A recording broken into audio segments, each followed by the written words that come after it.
We want you to leave this cruise decided, at least, that you're going to fall in love with you. Because until you fall in love with you, and friends, what's not to love?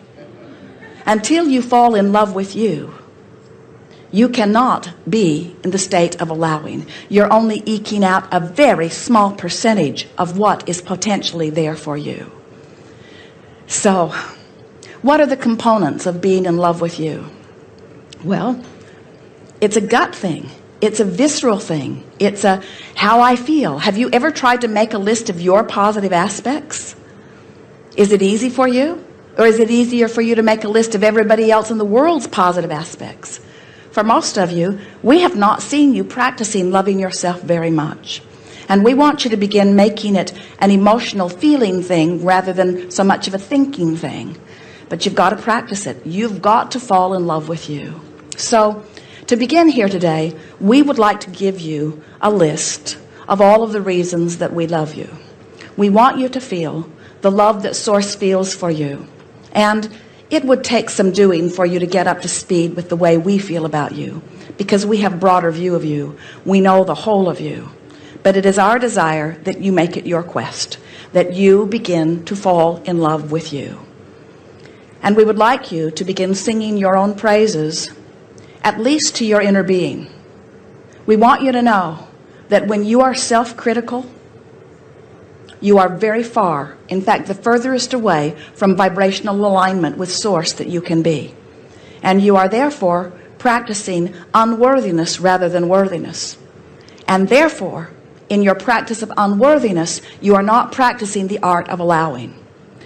The art of allowing means allowing yourself to be a vibrational match to who you are. And if there is anything that we want you to hear, it is that you are an extension of Source. You are an extension of Source energy. You are an extension of Source which adores Source.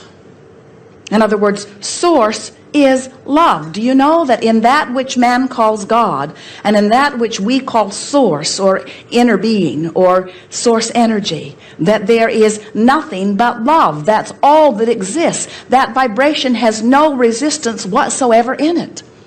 So when you find self-condemnation, you rip yourself apart from Source, and then you look for the eyes of others to fill that void. And you cannot fill that void with anything but Source. That's the only thing. Void is too strong a word. It is never a void.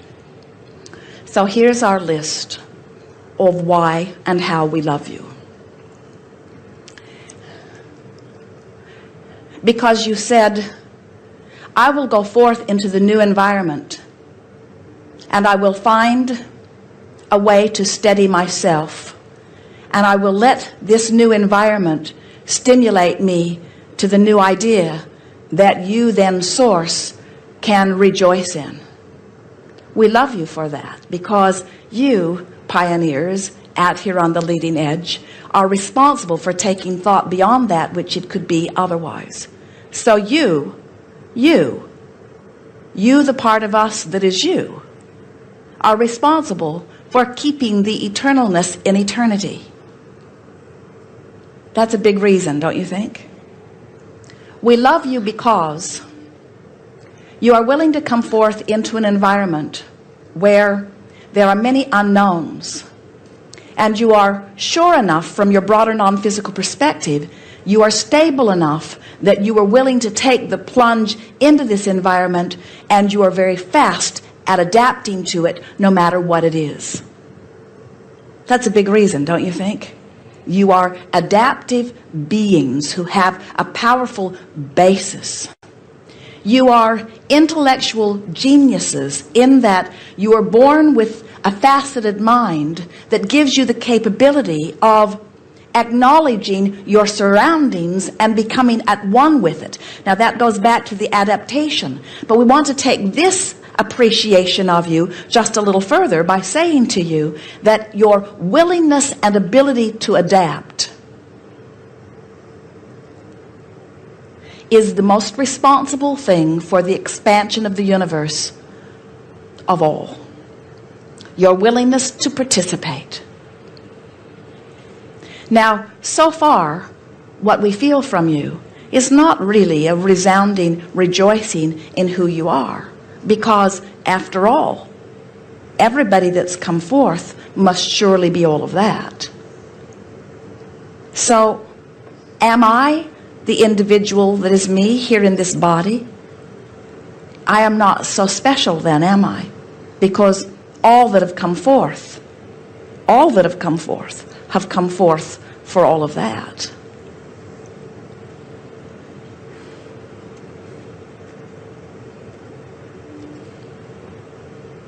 That right there, that competitive, I need to stand out above the rest, that right there is what's stuck in your vibrational craw that keeps you from being the worthy being that you are. That need to separate yourself in a comparative way. What we wish for you as individuals in this room, and certainly what we wish for you as mass consciousness on this planet, is that you begin to look out at those among you and feel your appreciation for them too. And in your love of not some of them, but all of them, you will return to your love of self. So it turns out you cannot be one who condemns the other without shooting yourself in the foot relative to your own sense of worthiness. In other words, we really are all one. But you were born as individual consciousness, as an individual sensory, as individual gut responders to vibrational relativity. And if you will make a decision that first and foremost, I want to love me, and next and equally important, I want to love you, whoever you are, and then you just make it your new mantra. I am love in a physical body, who cannot feel worthy unless I am in the state of loving something, someone. Who cannot be in the state of allowing unless I am loving someone.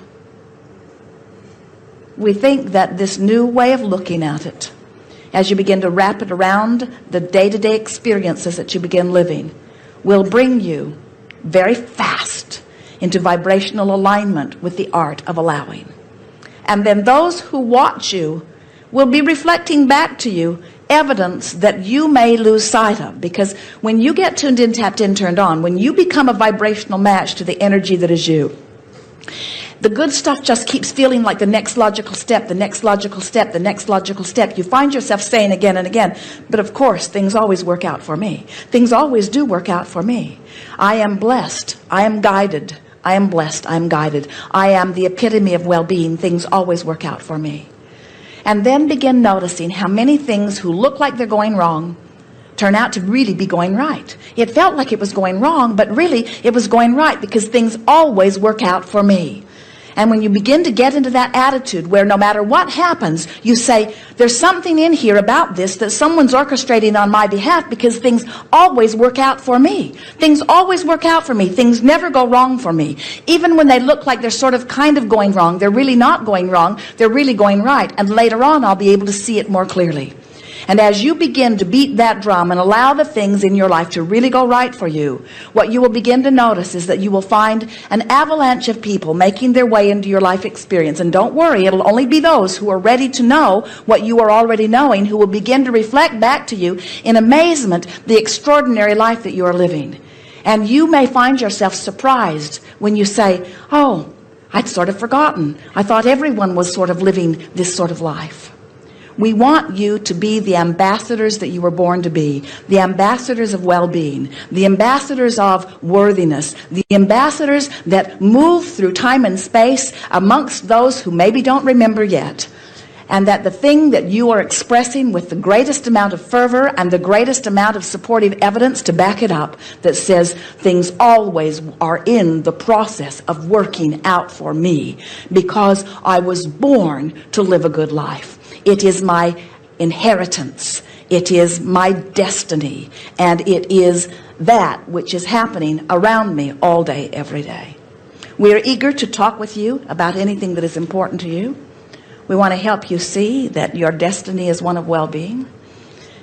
And we'll do our part as best we can to help you find vibrational alignment with the things that will cause you to allow more evidence of it as quickly as possible. You are ready. Start right here on the aisle. Come forward if you will. And then there, stand if you think it's you. Yes.